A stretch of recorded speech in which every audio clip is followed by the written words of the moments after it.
কি মহারাজ, আপনি এরকম গুম মেরে বসে আছেন কেন? মহারাজ, আপনার শরীরটা কি খুব খারাপ? পেট গুড়গুড় করছে, জ্বর, সর্দি, কাশি? আমার মনে হচ্ছে মহারাজের গ্রহ নক্ষত্র হঠাৎ চলতে চলতে থেমে গেছে। বিজ্ঞানের মতে মহারাজের গতিশক্তি স্থিতিশক্তিতে রূপান্তরিত হয়েছে। কদিন আগেই ছটপটে ছিলেন অতি সুখে। আজ হঠাৎ মহারাজ মোদের কুলুপ এঁটেছেন মুখে। না না না, সেসব কিছুই না। চিন্তায় চিন্তায় আমার মুখের ভাষাই হারিয়ে ফেলেছি। আপনি কোনো চিন্তা করবেন না মহারাজ। আপনার কি সমস্যা শুধু আমাকে খুলে বলুন, আমি সব সমস্যার সমাধান করে দেব। আরে সমস্যা কি শুধু আমার নাকি? এই সমস্যা তোমাদের সকলের সমস্যা। আমাদের সকলের কি সমস্যা? শোনো, কদিন বাদেই দুর্গাপুজো, এদিকে রাজকোষের অবস্থাও টলমল। তাই এবারে রাজবাড়ির পুজোটা বুঝলে ওই নম নম করেই করতে হবে। না না, শুধু নমনমর কেন, আমি বিশুদ্ধ আচার মেনে সমস্ত মন্ত্র উচ্চারণ করে সুন্দরভাবে পুজো করব। পণ্ডিত, তুমি পণ্ডিত হলেও তোমার উপস্থিত বুদ্ধি কিন্তু হাঁটুর নিচে। মহারাজের কথা নম মানে স্বল্প ব্যয়ে পুজোটা সামলাতে হবে, কি তাই তো? হ্যাঁ একদম। গোপাল, তুমি আমার মনের কথা বলেছো। কিন্তু মহারাজ, গোপালের কথা শুনে আপনার মন ভরলে কি হবে? রাজকোষ তো আর ভরল না। হ্যাঁ মহারাজ, এবার অল্প টাকার মধ্যে রাজবাড়ির দুর্গাপুজো সামলাতে হবে। তখন থেকে সেটাই তো ভেবে কুল কিনারা পাচ্ছি না। মহারাজ, মহারাজ, আমার মনে হয় এই পুজোর কেনাকাটার দায়িত্ব গোপালের ওপর ছেড়ে দেওয়া উচিত।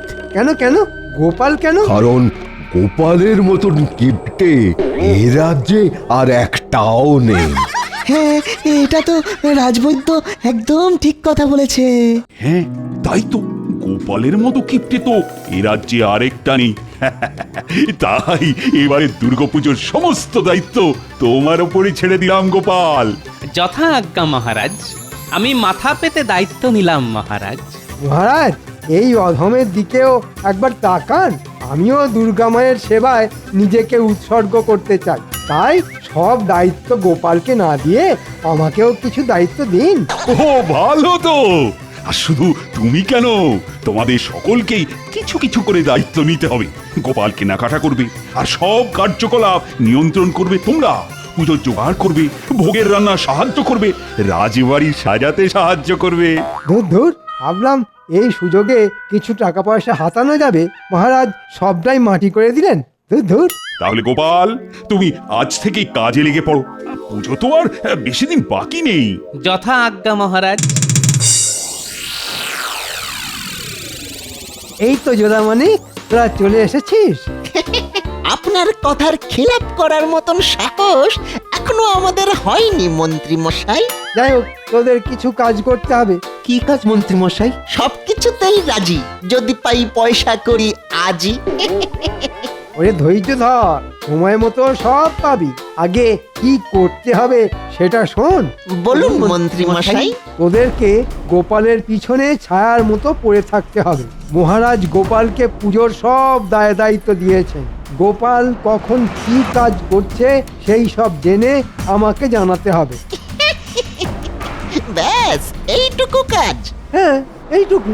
যা, এক্ষুনি কাজে লেগে পড়। আর আমাদের দিনা পাওনা? আগে কাজ, পরে দক্ষিণা। যা তো।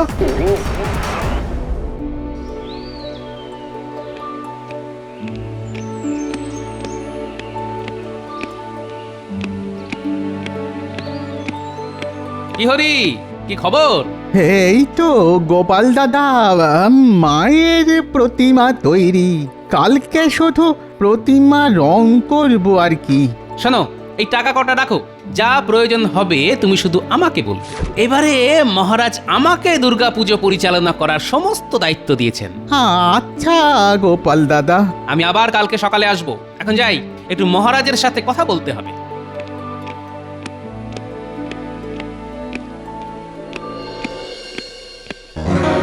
মন্ত্রী মশাই, খবর জোগাড় করে এনেছি। কি খবর?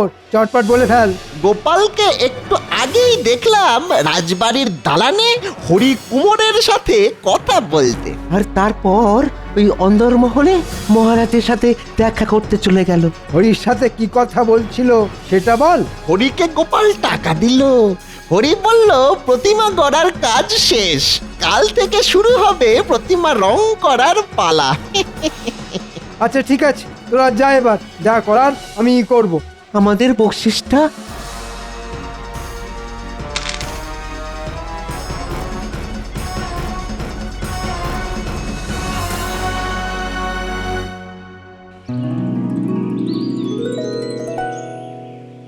কি হরি, মায়ের মূর্তি গড়ার কাজ কত দূর?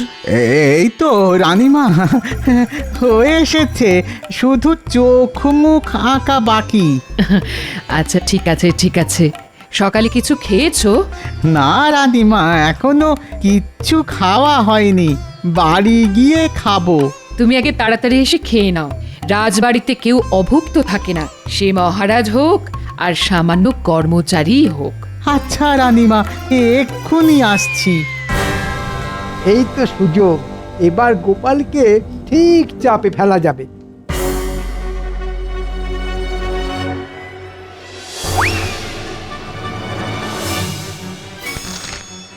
ব্যাস, এবার এই তুলিগুলোকে সরিয়ে রাখবো, তারপর যা দোষ হবে সব গোপালের নামে পড়বে।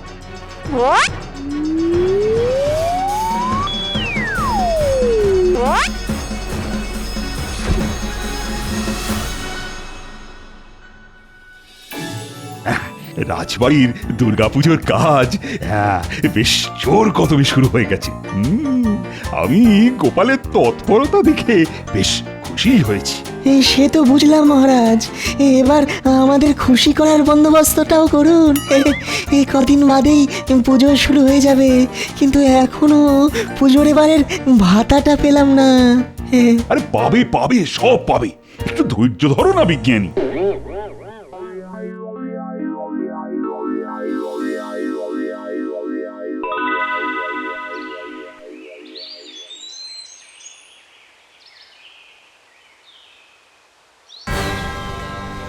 এই মরেছে, সব কিছুই তো আছে, হঠাৎ করে প্রতিমা রং করার তুলিগুলো গেল কোথায়? দূর দূর দূর, কোথায় যে রাখলাম তুলিগুলো? কোথায় যে রাখলাম? সর্বনাশ হয়ে গেছে মহারাজ, সর্বনাশ হয়ে গেছে। হ্যাঁ, কি সর্বনাশ হলো গহরি? আর বলবেন না মহারাজ, আমার দুর্গা প্রতিমা গড়ার কাজ মোটামুটি সমাপ্ত, শুধুই চোখ মুখ আঁকা বাকি। এখন দেখছি আমার রং করার কোনো তুলি নেই। আচ্ছা হরি, তুমি তোমার বাড়ি থেকে আসার সময় তুলি এনেছিলে তো? হ্যাঁ গোপাল দাদা, এনেছিলাম। তাহলে তুলি রাজবাড়ির দালান থেকে গেল কোথায়? আমি চারিদিক তন্ন তন্ন করে খুঁজলাম, কিন্তু কোথাও পেলাম না। হ্যাঁ, এ তো ভারী মুশকিল হলো। তুলি না পাওয়া গেলে প্রতিমা গড়ার কাজ সম্পূর্ণ হবে কিভাবে? হয়েছে ওই গোপালের জন্য মহারাজ। ওকে দায়িত্ব দিলে এরকম তুলির মতো আরো কত কিছু দিনে দুপুরে উদাও হয়ে যাবে, দেখতেই পাবেন। একদম বাজে কথা বলবেন না মন্ত্রী মশাই, আমি অপয়া হলে আপনি একটা শুটকো। কি বললে? এই, তোমরা থামবে। আচ্ছা হরি, তুমি একটু অপেক্ষা করো, আমি রাজসভাসদের পুজোর বকশিস দেওয়ার কাজ শেষ করে তোমার সাথে এই নিয়ে আলোচনা করছি।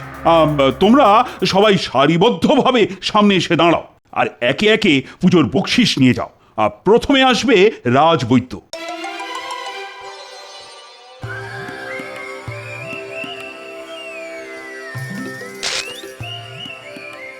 ধন্যবাদ মহারাজ। এরপর বিজ্ঞানী।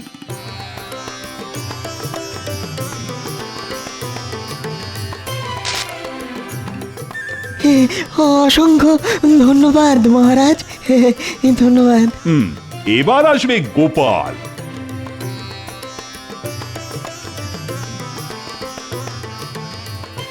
ধন্যবাদ মহারাজ। মন্ত্রী এগিয়ে এসো। এ কি মন্ত্রী, তোমার হাতে রং লাগলো কোথা থেকে? এই মরেছে, তুলিগুলো সরানোর পরে হাত ধুতে ভুলে গেছি। কি হলো মন্ত্রী মশাই, চুপ করে আছেন কেন? বলুন, আপনার হাতে রং এলো কোথা থেকে? হ্যাঁ মন্ত্রী বলো। আগে না মানে কিছু না মহারাজ, আচ্ছা হরি, তুমি একটু এদিকে এসে দেখো তো রংটা চেনা চেনা লাগছে কিনা। হ্যাঁ হ্যাঁ, এই নীল রং দিয়েই তো আমি কার্তিকের ময়ূর রং করেছি। হ্যাঁ, তাহলে তো দেখছি হিসেবে একদম পরিষ্কার হয়ে গেল। তোমার তুলি উধাও হওয়ার রহস্যের কথা একমাত্র মন্ত্রী মশাই বলতে পারেন। মন্ত্রী আসলে মহারাজ, আমি চিত্রশিল্পের জন্য তুলিগুলো নিয়েছিলাম, ভেবেছিলাম পরে ফেরত দিয়ে দেব। যাও মন্ত্রী, তুলিগুলো যেখানে সরিয়ে রেখেছো সেখান থেকে নিয়ে এসো, নইলে তোমাকে আমি চিত্র বানিয়ে একেবারে দেওয়ালে টাঙিয়ে দেব। আচ্ছা মহারাজ, তোমায় আমি পরে দেখে নেব গোপাল।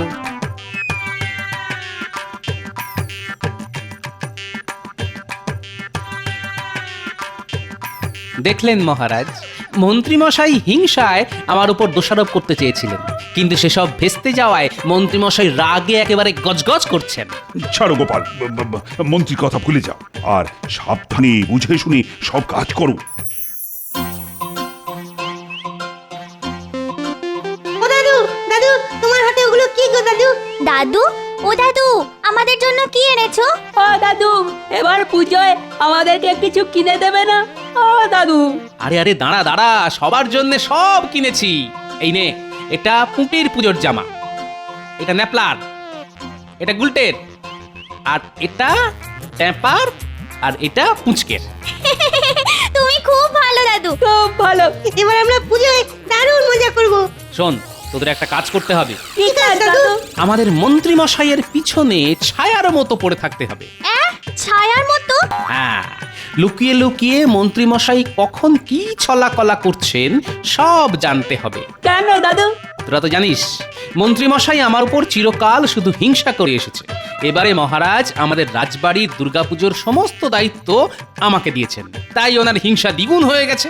তাই উনি চেষ্টা করছেন কলকাঠি নেড়ে আমাকে বিপদে ফেলার। আমরা থাকতে তোমার কোনো বিপদ হতে দেব না দাদু, তুমি নিশ্চিন্তে থাকতে পারো। সেই ভরসাতেই তো আছি রে। ঠিক আছে, এখন আমি চললাম। তোদের দিদা আবার আমার জন্য হয়তো ভাত পেড়ে বসে আছে। আসি রে।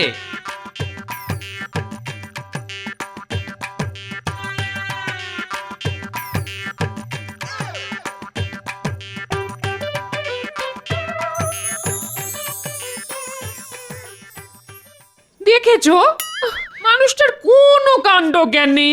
সে কখন থেকে ভাত বেড়ে বসে আছে, এখনো বাড়ি ফেরার নাম নেই। এই যে এসে গেছি। আহ গিন্নি, এত উতলা হচ্ছ কেন? পুজোর কেনাকাটা করতে হলে একটু দেরি তো হবেই।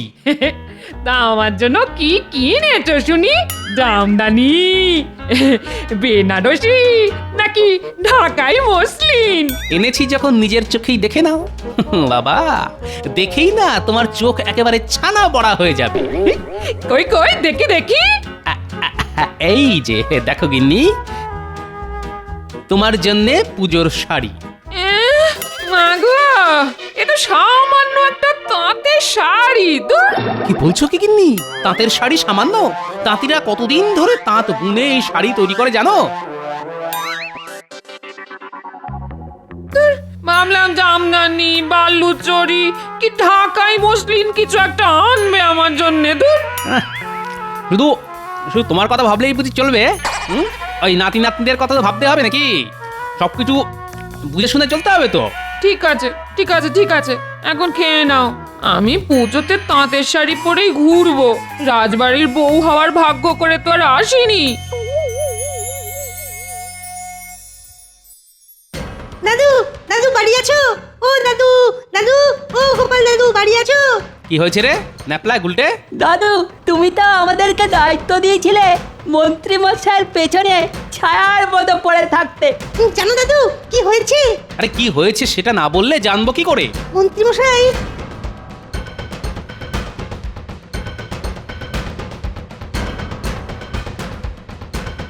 আচ্ছা, এই ব্যাপার। ঠিক আছে, আমিও দেখবো মন্ত্রী মশাইয়ের কত দূর দৌড়। উনি বুনো ওল হলে আমিও বাঘা তেঁতুল।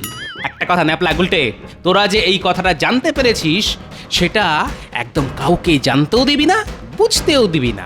আচ্ছা দাদু।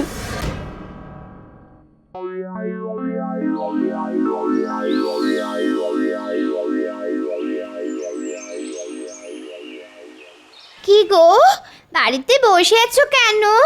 রাজবাড়িতে যাবে না? সপ্তমীর পুজো শুরু হয়ে যাবে তো। রাজবাড়িতে গিয়ে আজ আর কোনো লাভ হবে না। সকাল সকাল পুজোর দিনে কি সব আজে বাজে কথা বলছো বলো তো? চলো আমার সাথে এক্ষুনি রাজবাড়িতে চলো বলছি।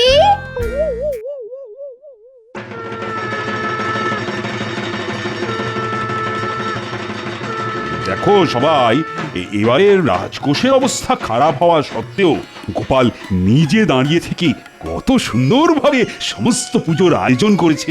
বাহ গোপাল বাহ। সবই তো বুঝলাম মহারাজ, সবাই এসে এখানে হাজির হয়েছে, কিন্তু পণ্ডিতের এখনো অবধি দেখা নেই। আর পণ্ডিত না আসলে পুজো শুরু হবেই বা কি করে? নবপত্রিকা পুজো, কলাবউ স্নান করানো। হ্যাঁ, ঠিকই তো বলেছো। পণ্ডিত না আসলে দুর্গাপুজোটা হবে কিভাবে? সত্যি তো, পণ্ডিত তো ভারী চিন্তায় ফেলে দিল। দেখলেন তো মহারাজ, গোপাল ডোবালো তো। পণ্ডিত না এলে পুরো পুজোটাই ভেস্তে যাবে। এ তো সত্যি খুব মুশকিল হলো। গোপাল, ও গোপাল, তুমি একবার পণ্ডিতের বাড়ি গিয়ে দেখে আসো না। মহারাজ একটু অপেক্ষা করুন, পণ্ডিত নিশ্চয়ই আসবে। আমি হলফ করে বলতে পারি আজ পণ্ডিত আসবে না। এ কি বলছেন মন্ত্রী মশাই? একবার দূরে তাকান, ওই দেখুন কে আসছে।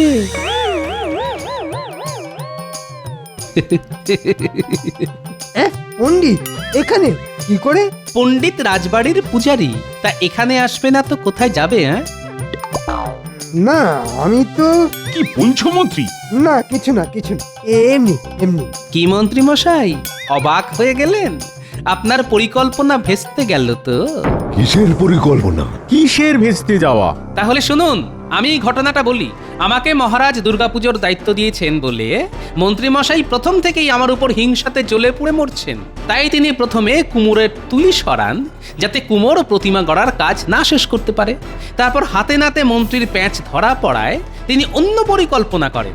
2-3 দিন আগে দুপুরবেলা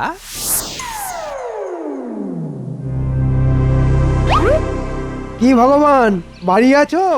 আরে মন্ত্রী মশাই যে, তা হঠাৎ করে আপনি আমার বাড়িতে? কোনো দরকার বুঝি? হ্যাঁ শোনো, তোমাকে এক কাজ করতে হবে। কি কাজ? আগে বলো, তুমি পুজোর সময় তোমার দেশের বাড়ি উড়িষ্যায় যাও কিনা? হ্যাঁ যাই। কেন? এবার তোমাকে তোমার সাথে আর একজনকে নিয়ে যেতে হবে। হ্যাঁ, আরেকজনকে? বলেন কি, কাকে? আমাদের রাজসভার পণ্ডিতকে তুলে নিয়ে যেতে হবে। এই মরেছে, তাহলে কৃষ্ণনগর রাজবাড়ির এই পুজো কে করবেন? তোমাকে ওসব নিয়ে একদম চিন্তা ভাবনা করতে হবে না। পুজো হবে কি হবে না সেটা আমি বুঝে নেব। কিন্তু অত দূর একজনকে নিয়ে যাব, তা ওই খরচপাতি তা সেটা তো আছে নাকি? এই নাও তোমার খরচাপাতি। কাজটা যেন ঠিক সময় হয়ে যায়। হ্যাঁ, আপনি একদম চিন্তা করবেন না মন্ত্রী মশাই। আমি ঠিক সপ্তমী পুজোর আগের রাতে রাজপণ্ডিতকে আমার দেশে উড়িষ্যায় নিয়ে চলে যাব। মনে থাকে যেন। এ কি সর্বনেশে কাণ্ড রে ন্যাপলা! আমাদের পণ্ডিত মশাই চলে গেলে রাজবাড়ির পুজোটা হবে কি করে? চল চল, এক্ষুনি গোপাল দাদুকে খবরটা জানিয়ে আসি। দাদু, ও দাদু, বাড়ি আছো? দাদু, ও গোপাল দাদু। এরপর মহারাজ আমি সোজা চলে যাই কেলে পচার বাড়ি। কিরে কেলে, বাড়ি আছিস? হে গোপাল দাদা, বলো বলো, তা হঠাৎ তুমি আমার বাড়িতে? শোন কেলে, তোকে চোর থেকে পণ্ডিত হতে হবে। আমি তো চোর, তাও এখন চুরি ছেড়ে দিয়েছি, কিন্তু পেটে এত বিদ্যে নেই যে পণ্ডিতই করতে পারবো। ওরে বোকা, তোকে পণ্ডিত হতে হবে না, শুধু সাজতে হবে। মাথা ন্যাড়া হতে হবে, মাথায় টিকি রাখতে হবে। ন্যাড়া হতে হবে? সে কি? হ্যাঁ, কৃষ্ণনগরের কল্যাণের জন্য তোকে হতে হবে। তারপর তোকে আমাদের রাজপণ্ডিতের বাড়িতে গেরুয়া পরে গায়ে চাদর মুড়ি দিয়ে ষষ্ঠীর রাতে শুয়ে থাকতে হবে। এই মরেছে, কেন গো? অত প্রশ্ন করিস না, যা বলছি সেটা করতে হবে, বুঝলি? আচ্ছা গোপাল দাদা।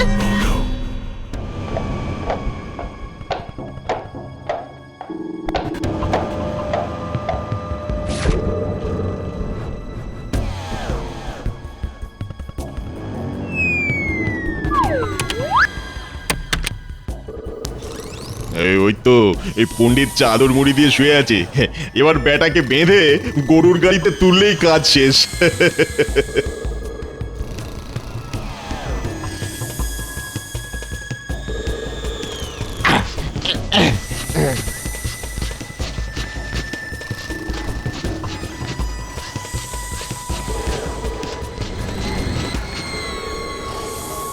কি বুঝলেন মন্ত্রী মশাই?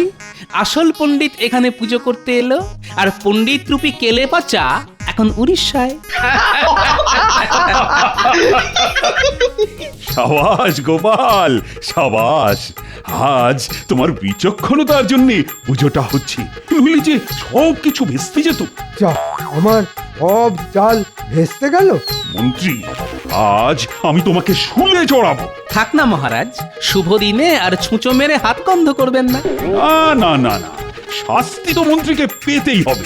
ভুলে গেছে মহারাজ, ক্ষমা করুন। মহারাজ এক কাজ করুন, পুজোতে তো রোজ অনেক খাওয়া দাওয়া হবে, অনেক বাসনপত্র হবে, সেই সব কিছু মন্ত্রী মশাই না হয় পরিষ্কার করবেন। হ্যাঁ, ঠিক বলেছ মন্ত্রী, তুমি তাই করবে, আর এটাই তোমার শাস্তি।